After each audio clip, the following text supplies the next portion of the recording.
नमस्कार दोस्तों। UP PCS 2022 का मेंस का हिंदी का पेपर हम लोग देखने जा रहे हैं। इसको सॉल्व करने की कोशिश करेंगे और इसका क्या स्तर रहा इसकी अगर बात करें तो पेपर बहुत ही सरल पूछा गया। पेपर सरल पूछे जाने से हिंदी माध्यम के छात्रों को लाभ नहीं मिलता है। अंग्रेजी माध्यम के जो छात्र होते हैं उनके लिए थोड़ा सा ये इजी गोइंग हो जाता है।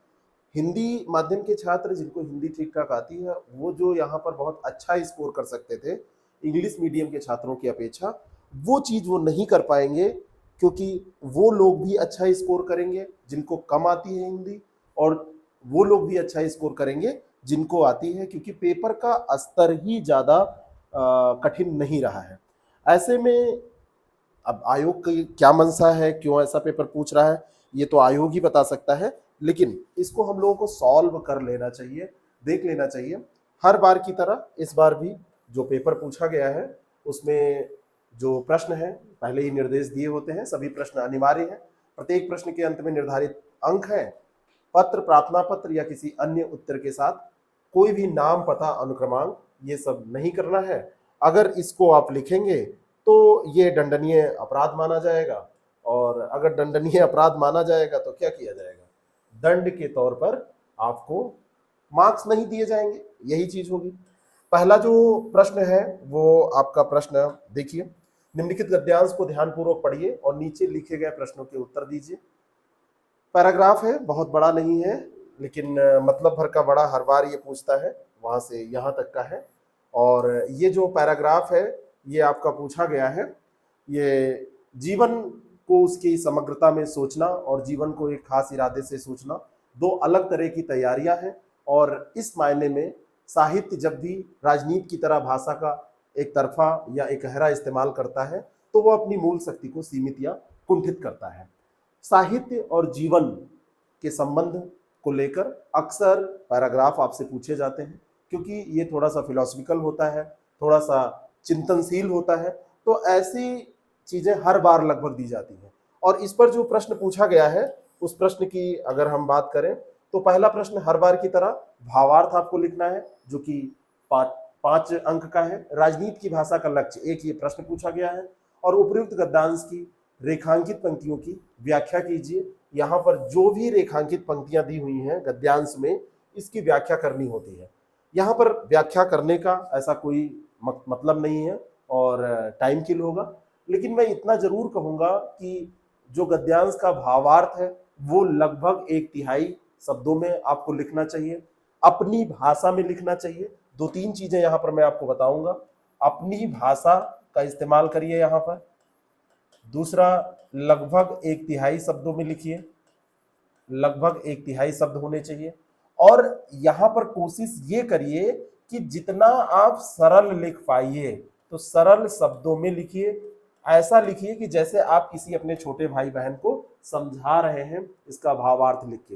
भाव अर्थ है, सटीक अर्थ लिखना नहीं होता है। और भावार्थ लिखने में आपको यही ध्यान रखना है कि आप उन चीजों को यहाँ पर लिखें जो आपने समझा है। इसके लिए जो सबसे जरूरी है इन तीनों प्रश्नों के उत्तर देने के लिए कि आप इस गद्यांश को, इस पैरा को कम से कम 3 बार पढ़ें। और कम से कम 3 बार पढ़ने का मतलब यह होता है कि एक बार आप बिना कुछ प्रश्न देखे ऐसे पढ़ जाए, दूसरी बार प्रश्न देख के और तीसरी बार प्रश्न का उत्तर देते समय आप पढ़ें। ठीक इसी तरीके से दूसरा प्रश्न भी यहाँ पर पूछा जाता है, ये भी पैराग्राफ का ही होता है। और इस प्रश्न के अंतर्गत भी 5, 5 और 20 उपयुक्त गद्यांश का संक्षेपण भी यहाँ पर पूछा जाता है। तो 5, 5 और 20 ये 3 प्रश्न यहाँ पर पूछे जाते हैं। यहाँ पर भी आपको यही काम करना है कि कम से कम 3 बार इस गद्यांश को पढ़ना है। गद्यांश के आधार पर उसका एक शीर्षक देने की कोशिश करनी है। शीर्षक जब भी आप दें तो शीर्षक सटीक होना चाहिए, शीर्षक संक्षिप्त होना चाहिए। और शीर्षक के बारे में एक बात यह है कि वो पूरे गद्यांश का प्रतिनिधित्व करने वाला होना चाहिए। शीर्षक देने के लिए मैंने आपको कई बार नियम बताए हैं कि आप गद्यांश को पढ़िए, जो शब्द उसमें सबसे ज्यादा बार प्रयुक्त हुआ हो उसको छांट कर अलग करिए। एक शब्द और सहायक जो सब्सिडरी है उसको देखिए और उनसे मिलाकर या उनको प्रेजेंट करने वाला कोई एक शब्द अगर आपके पास है वन वर्ड सब्स्टिट्यूशन में, तो उस शब्द का प्रयोग करके आप आंसर देने का प्रयास करिए। आपका शीर्षक कभी भी गलत नहीं होगा।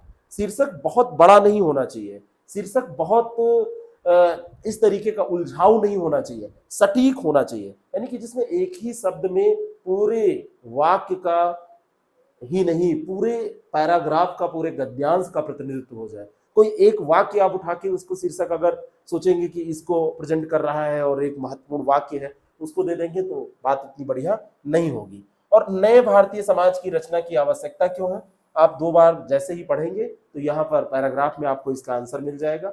और इन दोनों प्रश्नों में ये मान के चलिए जो 5 नंबर का प्रश्न है, अगर इसको आपने सही से कर दिया तो 4 नंबर तक इसमें आसानी से मिल जाते हैं। 3 साढ़े 3 नंबर तो सबको मिल ही जाते हैं अगर सही से लिखा है। लापरवाही के साथ लिखने पे 2-2.5 नंबर मिलते हैं। इस प्रश्न का उत्तर आप देंगे कम से कम 3.5-4 नंबर इसमें आपको मिल जाएंगे। और गद्यांश का जो संक्षेपण है, संक्षेपण बहुत सही से आपको करना चाहिए। इस संक्षेपण करने के क्रम में भी वही बातें, अपनी भाषा में इसको करना चाहिए। अपनी भाषा में लगभग 1/3 शब्दों में इसको करिए। जो भावार्थ है वहां आधे शब्दों तक भी आप चले जाएंगे, 1/2 तक, तो कोई दिक्कत नहीं है। वैसे कम से कम शब्दों में आप बताने की कोशिश करिए। उसका कोई ऐसा रूल नहीं कि बिल्कुल शब्द गिन के एक भी शब्द ज्यादा नहीं होने चाहिए, लेकिन यहाँ पर 1/3 शब्द बिल्कुल जरूरी है। अपनी भाषा में 1/3 शब्दों में आपको करना चाहिए। और सबसे जरूरी बात है कि इसमें जो बहुत सारे लोग लाइन उठा उठा के ऐसे लिख देते हैं, तो उसको करने की कोशिश नहीं करनी चाहिए, क्योंकि उससे आप छोटे बच्चों की तरह काम करते हैं। वहां से उठाया लाइन, कोई पंक्ति उठाई और उसको उठा के यहाँ पर लिख दिया, वहां से फिर तो थोड़ा थोड़ा छोड़ छोड़ के ऐसे लिख देते हैं और कहते हैं 1/3 हो गया। ऐसा नहीं करना चाहिए। और अपने वाक्यों में अपने शब्दों, शब्द यहाँ से आप भले ले लीजिए लेकिन वाक्य अपने बनाइए, भाव व्यक्त करिए, भाव अर्थ। और यहाँ पर जब आप संक्षेपण कर रहे हैं तो जितने भी उदाहरण हैं उनको छोड़ दीजिए, जितनी भी मुहावरों का प्रयोग हुआ है उन मुहावरों को आप छोड़ दीजिए, जितने भी यहाँ पर कोई प्रसंग दिए हैं समझाने के लिए उन प्रसंगों को छोड़ दीजिए, सब कुछ छोड़ के। अब यही काम जब आप रेखांकित अंशों की व्याख्या करते हैं, इसीलिए मैंने वहां नहीं बताया था, तो उदाहरण लिखिए, प्रसंग लिखिए, मुहावरे लिखिए, और विशेष भी आप लिख सकते हैं वहां पर रेखांकित अंशों की। जो इसके पहले वाले पैराग्राफ में जो क्वेश्चन था उसकी व्याख्या करने में यहाँ पर देखिए, रूपयुक्त गद्यांश की रेखांकित पंक्तियों की व्याख्या कीजिए। तो इसमें आप क्या करिए, जब व्याख्या करिए तो उदाहरण भी लिखिए, मुहावरे भी लिखिए, प्रसंग भी लिखिए, और विशेष भी लिख दीजिए कि इसके अंतर्गत क्या कहा गया है। और व्याख्या हमेशा ससंदर्भ करिए, सप्रसंग करिए।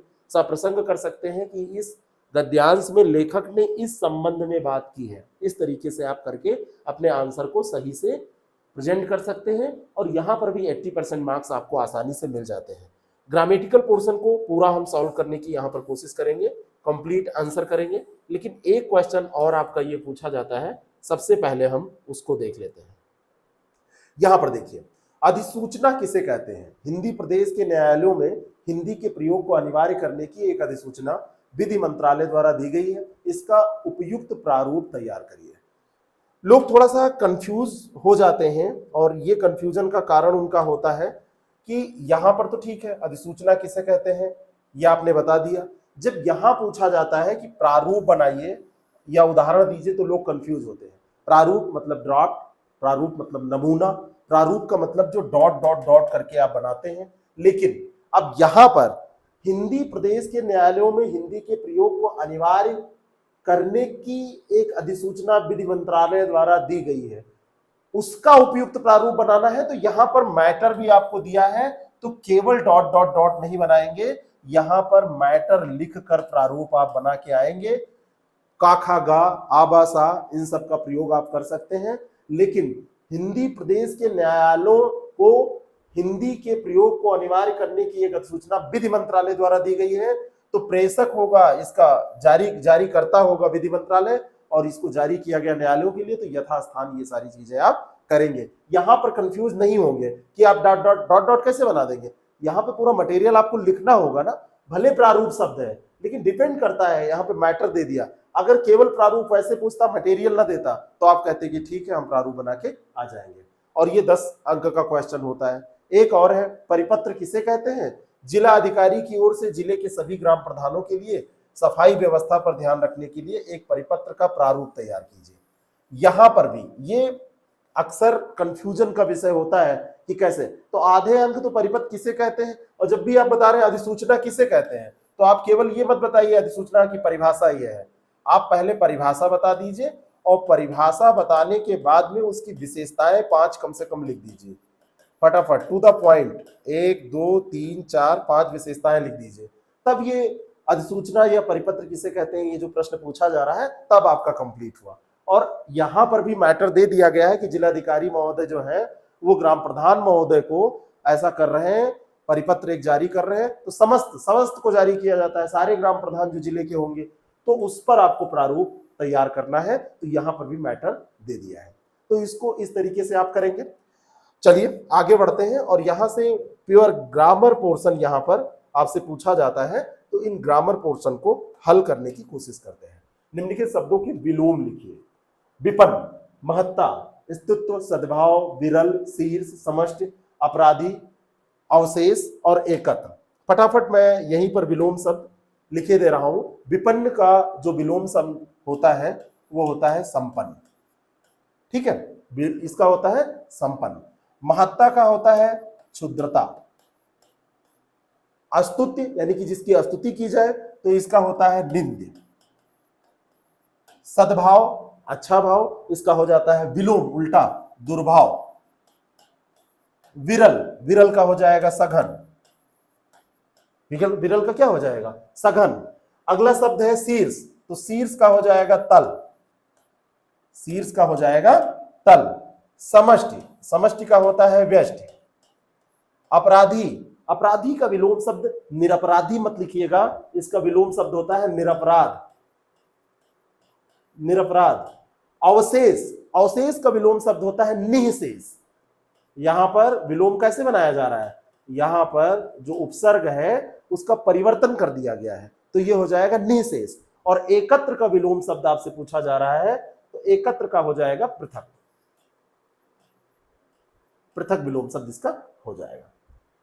अगला प्रश्न है, और ये विलोम शब्द 10 अंक आप सीधा लिख के आएंगे, कॉपी में ये छपे रहते हैं, उसी के नीचे आप फटाफट लिखते चले जाइए। कभी कभी ऐसे छाप के दे देता है, कभी कभी ऐसे, तो आप जैसे भी पूछा गया विलोम शब्द आप लिखेंगे, विपन्न डैश संपन्न, महत्ता, क्षुद्रता, ऐसे करके लिखेंगे, 10 अंक पूरे मिल जाते हैं। इसमें कोई बस स्पेलिंग का ध्यान रखिएगा कि वर्तनी दोष यहाँ पर ना हो। निम्नलिखित शब्दों में प्रयुक्त उपसर्ग, उपसर्ग क्या होते हैं, बहुत सारे लोग उपसर्ग की परिभाषा भी यहाँ पर लिख देते हैं कि उपसर्ग किसे कहते हैं। अगर ऐसा आप करते हैं तो कोई बुराई नहीं है, लेकिन अगर समय है तो ऐसा करिए, लिखना कोई जरूरी नहीं है। उद्ग्रीव, उद्ग्रीव में उपसर्ग आप निकालेंगे तो उपसर्ग हो जाएगा उद, उद उपसर्ग हो जाएगा। दुर्दशा, दुर्दशा में जो उपसर्ग हो जाएगा वो क्या हो जाएगा, दुर, दुर्दशा में जो उपसर्ग हो जाएगा वो दुर हो जाएगा। ठीक इसी तरीके से निमीलित में उपसर्ग, उपसर्ग आगे लगता है तो यहां पर नि उपसर्ग हो जाएगा, निश्चल में निह उपसर्ग हो जाएगा, और अत्यंत में अति उपसर्ग हो जाएगा। क्या हो जाएगा, अति उपसर्ग हो जाएगा। निम्नलिखित शब्दों में प्रयुक्त प्रत्ययों को अलग कीजिए। यहां भी बहुत सारे लोग परिभाषा लिखेंगे प्रत्यय की, फिर बताएंगे, लेकिन प्रश्न पूछा नहीं जा रहा है। 5 शब्द हैं, 5 अंक यहां पर दिए जा रहे हैं और 5 अंक यहां दिए जा रहे हैं, तो कोई आप नहीं लिखेंगे क्योंकि पूछा नहीं है, तो उससे मार्क्स कटेंगे नहीं। देव, देव में इव प्रत्यय होगा। पूज्य, पूज्य में क्या प्रत्यय होगा, पूज्य में अय प्रत्यय हो जाएगा, अय। कौनते, कौन ये आ रहा है ना लास्ट में, तो ई प्रत्यय हो जाएगा। पौराणिक, इक प्रत्यय हो जाएगा, और तंद्रालु में लू प्रत्यय हो जाएगा। तंद्रा धन लू, तंद्रालु में लू प्रत्यय हो जाएगा। तो इस तरीके से ये प्रत्यय हो गए। अगला जो प्रश्न है 6 नंबर प्रश्न, इसको देखिए। निम्नलिखित वाक्यांशों या पदबंधों के लिए एक एक शब्द लिखिए। 1 वर्ड सब्स्टिट्यूशन का ये प्रश्न है, इसका उत्तर दीजिए। जो जुड़ा या मिला ना हो, जो जुड़ा नहीं है या मिला नहीं है, तो उसको हम क्या कहेंगे, उसको हम कहेंगे जैसे किसी से किसी, जैसे कहते हैं ना कि इसने भेद किया, ये भेदी है, कहीं जाके मिल गया। दूसरा इसका, अगर ये ऐसा नहीं कर रहा है तो इसके लिए शब्द होता है तटस्थ, तटस्थ, ठीक है। अपना पेट भरने वाला, जो स्वयं का पेट भरता है, उसको हम कहते हैं स्वपोषी, अपना पेट स्वयं भर लेता है, स्वपोषी, जिस पर विश्वास किया गया है, जैसे कहते हैं ना विश्वस्त सूत्रों से पता चला है, जिसपे विश्वास किया जाने वाला, किया गया हो तो इसको विश्वस्त कह देते हैं, विश्वस्त। अब स्पेलिंग अगर आप गलत लिखेंगे तो यहां पर ये ध्यान रखिएगा, मार्क्स कट जाएंगे। विश्वस्त ऐसे लिखा जाएगा, जिसका रोकना कठिन हो, है ना, तो उसको उसको कहेंगे दुर्निवार।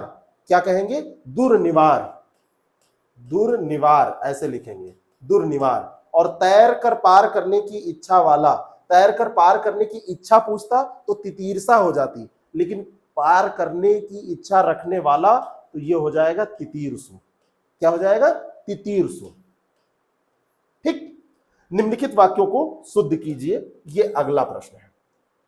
वाक्यों को शुद्ध करने यानी कि जो आप में वाक्य एवं वर्तनी दोष का जो प्रश्न होता है वो आपसे इसलिए पूछा जाता है कि आगे जब आप जाएंगे किसी पद पे आसीन होंगे तो आप सही से चिट्ठी पत्री कुछ लिख पाएंगे, बातचीत कर पाएंगे कि नहीं कर पाएंगे। जैसे वन वर्ड सब्स्टिट्यूशन आपसे इसलिए पूछा जाता है कि आप कितना बढ़िया बोल पाएंगे, शॉर्ट में कितनी बढ़िया बात, कितने प्रभावित तरीके से, प्रभावशाली तरीके से, मतलब कितना बढ़िया से प्रभावशाली तरीके से किसी को प्रभावित कर पाएंगे, ऐसी बातें कर पाएंगे कि नहीं। क्योंकि जो व्याकरण होता है, व्याकरण का मतलब यही होता है कि आप कितना वाक्पटु हैं, कितना आप बढ़िया से अपनी बात को रख पाते हैं। ऐसे ही शुद्ध वाक्य एवं वर्तनी भी आपके लिए जरूरी होता है। तुम्हारे हर काम गलत होते हैं, नॉर्मली देखेंगे तो आपको ये सही लगेगा, लेकिन अगर सही व्याकरण की दृष्टि से इसको देखें तो तुम्हारे हर काम की जगह प्रत्येक काम या सब काम आप कह सकते हैं, तुम्हारे सब काम गलत होते हैं। यहां हर को रिप्लेस किया जाएगा, यहां पे जो हर है यहां पर आप लिख दीजिए सब काम या प्रत्येक काम गलत होते हैं। दंगे में कई निरपराधी व्यक्ति मारे गए, निरपराधी नहीं, यहां पर आप लिखिए निरपराध, निरपराध व्यक्ति मारे गए, है ना। निरपराध, दंगे में कई निरपराध मारे गए ये भी कह देंगे तो काम चल जाएगा, व्यक्ति लगाने की भी जरूरत नहीं है। तुम कौन गांव में रहते हो, तो कौन नहीं, तुम किस गांव में रहते हो, यहां पे क्या लगेगा। और अगर कभी कभी यहां पर ये फुल स्टॉप दे देता है, यहां पे पूर्ण विराम लिख देता है, प्रश्नवाचक चिन्ह नहीं लगाता है, तो ये भी गलती में गिना जाता है, इसको भी ध्यान रखिएगा। यह बात उदाहरण से स्पष्ट किया जा सकता है। अब यह बात ऐसे आप लिखेंगे, यह बात उदाहरण से स्पष्ट किया जा सकता है, ऐसे आप लिख सकते हैं कि इस बात को उदाहरण से स्पष्ट किया जा सकता है। इस बात को यहां पर होगा इस बात और फिर यहां पे लगाइए को, इस बात को उदाहरण से स्पष्ट किया जा सकता है। इस यहां पे यह हट जाएगा, इस बात को उदाहरण से स्पष्ट किया जा सकता है। प्रेमचंद अच्छी कहानी लिखे हैं, प्रेमचंद की स्पेलिंग भी कई बार गलत पूछी जाती है, लेकिन यहां पे सही दी है। प्रेमचंद अच्छी कहानी लिखे हैं नहीं, प्रेमचंद ने, क्योंकि एक कहानी नहीं लिखी है, बहुत सारे, तो प्रेमचंद ने अच्छी, यहां पे पहले तो ने लगाइए, अच्छी कहानी की जगह पे यहां लिखिए कहानियां, और कहानियां यहां पर क्या लिखिए, लिखी, और है यहां पर सही लिखा है, प्रेमचंद्र ने अच्छी कहानियां लिखी है, लिखी है, ये ध्यान रखिए। अगला जो प्रश्न है ये 7 का खा है, इसको हम करते हैं। ये वर्तनी शुद्धि की बात आ गई, अभी हमने बात की ही थी कि वाक्य और वर्तनी शुद्धि दोनों आपके सिलेबस में है, तो पहले वाक्य और फिर वर्तनी आपसे पूछी जा रही है। अनुसुईया, अनुसुईया नहीं होता है, अनुसुईया होता है, अनुसुईया, सुईया नहीं होता है, अनुसुईया। बहिर्गमन, तो बहिर्गमन नहीं होता है, ये बहिर्गमन होता है। और यहां पर हा की जो मात्रा है इसके यहां पे, इस जगह पे ये यहां पर ये रा लगता है। माध्यान, माध्यान ये है माध्यान, हा आधा रहेगा और ना पूरा रहेगा, हा आधा रहेगा और ना पूरा रहेगा। प्रज्वल, उज्ज्वल की तरह प्रज्वल नहीं होता है, प्रज्वल ऐसे लिखा है, ज्वल नहीं होता है, प्रज्वल, है ना। उच्चारण सही करेंगे तो आपकी वर्तनी भी सही रहेगी। और कृषांगिनी नहीं होता है, ये कृषांगी शब्द होता है। क्या होता है? कृषांगी, कृष्ण अंगी से बना है कृषांगी, तो कृषांगिनी नहीं होता है। जैसे कह रहा अर्धांगिनी की तरह इसको ऐसे कर दे तो ऐसा नहीं होता है, ये कृषांगी होता है। और अंतिम प्रश्न पे अब हम पहुंच रहे हैं, और अंतिम प्रश्न यहां पर है, निम्नलिखित मुहावरों और लोकोक्तियों के अर्थ लिखिए और उनका वाक्य में प्रयोग करिए, है ना। चूहे के चाम से नगाड़ा नहीं बनता। यहां पर मैंने देखा कि ये 30 नंबर का हर बार पूछा जाता है, 10 है, सारे लिखने हैं। पहले ऑप्शन दिया जाता था 12 पूछ के 10 लिखने, पहले 15 पूछे जाते थे 10 लिखने होते थे, फिर 12 देने लगा, अब सारे करने होते हैं, सारे 3 अंक का ये होता है। और यहां पर देखिए 3 अंक में इसको 2 भागों में बांटिए, एक सही 1/2 यानी कि 1.5 अंक के लिए ये आप अर्थ और 1.5 अंक के लिए आप उदाहरण पे काम करते हैं, ठीक है, उदाहरण पे। लेकिन अर्थ अगर आपका सही होता है तब वाक्य प्रयोग जो आप करते हैं, उदाहरण का मतलब यहाँ पे वाक्य प्रयोग लिखिए, ज्यादा सटीक रहेगा। तब वाक्य प्रयोग जब आप करते हैं तो ये वाक्य प्रयोग जो है तभी सही माना जाता है जब अर्थ सही रहता है। वाक्य प्रयोग मान लीजिए कि ऐसे आपने कुछ लिख दिया और सही लग रहा है और अर्थ गलत लिखा है तो 0 मार्क्स इसमें मिलेंगे। वाक्य प्रयोग सही नहीं किया है, अर्थ सही है, तो आपको हाफ मार्क्स यानी कि 1.5 नंबर, 3 का आधा आपको मिल जाएगा। पहला है, पहले अर्थ इसका लिखिए और फिर वाक्य प्रयोग आप अपना करिएगा। चूहे के चाम से नगाड़ा नहीं बनता। चूहे का चाम मतलब उसकी चमड़ी। चूहे में कितनी चमड़ी निकलेगी? अरे बहुत ज्यादा, पूरा चूहा फाड़ देंगे आप तो इतनी चमड़ी निकलेगी।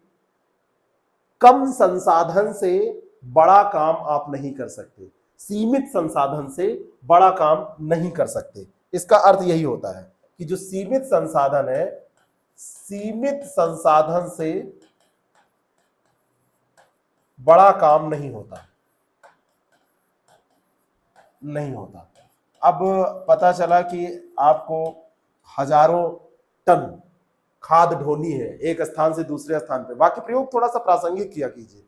तो आप वो पता चला कि वो बैटरी वाले जो रिक्शे चलते हैं उस पर आपने व्यवस्था की, वो कहा इससे हम ढोएंगे और 100 किलोमीटर 200 किलो 300 किलोमीटर दूर ले जाना है, क्या उससे हो पाएगा? कुछ ऐसे वाक्य प्रयोग करिए। या चांद पे जाने के लिए कुछ आपको संसाधन चाहिए, ऐसा तो नहीं कि अल्टो का इंजन लगा के हम रॉकेट उड़ा देंगे। कुछ प्रासंगिक वाक्य प्रयोग करिए, ठीक है। वाक्य प्रयोग ऐसा होना चाहिए जो करंट सिनेरियो से रिलेटेड होना चाहिए। आप हमारे कक्षा कार्यक्रम से जुड़कर भी इसका कई बार हम लोग प्रैक्टिस के दौरान ऐसी ऐसी चीजें पाते हैं कि आप उसमें ऐसा ऐसा वाक्य प्रयोग लोग छोटा छोटा कर देते हैं, आधे आधे वाक्य का वाक्य प्रयोग करते हैं। ऐसे नहीं, पूर्ण बात लिखा करिए, पूरी बात को समझाया करिए। तो हम लोग जब उसकी प्रैक्टिस करवाते हैं तो इन चीजों को उसको देखने की कोशिश करते हैं। जैसे आरओ के हमारे बैच में, बीओ का जो मेंस का बैच होगा, जीआईसी का जो बैच, तो इसमें ये प्रैक्टिस के दौरान सामने आती है बातें कि लोग आधा आधा बस लाइन का सेंटेंस लिखेंगे और मतलब कभी कभी तो उससे बड़ा मुहावरा और लोकोक्ति होता है, जितना बड़ा वो वाक्य प्रयोग करते हैं उतना ही शब्द और लिख के बस काम। तो एक होता है ना कि थूक से जो चूहा है उसको नहीं जिलाया जा सकता, तो वैसा काम आप करेंगे तो आपको मार्क्स नहीं मिलेंगे। अगला जो है तो वाक्य प्रयोग पूरा करिए, 2-3 लाइन लिखिए, कम से कम 2 लाइन से 2.5 लाइन 3 लाइन लिखिए।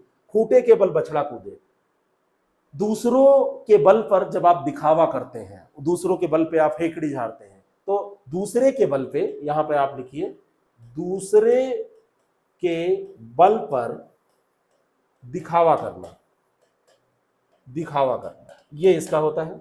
दाल भात में मूसरचन, ये अनावश्यक हस्तक्षेप इसको कहा जाता है। चाहे आप लिख दीजिए अनावश्यक हस्तक्षेप, तब भी आपका काम हो जाएगा, क्योंकि अनावश्यक हस्तक्षेप किसी दो के बीच में ही होगा।